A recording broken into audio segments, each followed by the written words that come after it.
সৈয়দনা ইব্রাহিম ওনার ছেলে ইসমাইলরে দেখতে গেলেন। ওই দিন বাড়িতে সৈয়দনা ইসমাইল বাড়িতে নাই, বনে গিয়েছে শিকার করার জন্য।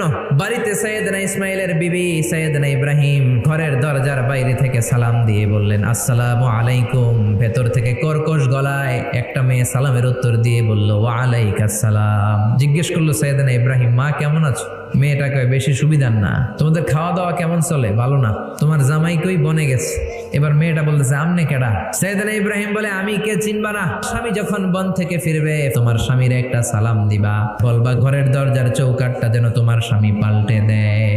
এই কথা বলে ইব্রাহিম চলে গেলেন। ইসমাইল আসার পরে বিবি বলতে আরম্ভ করছে, দুপুরবেলা একটা বুড়া আইছিল। বুড়া সৈয়দনা ইসমাইল বলে, কোন বুড়া আসছে?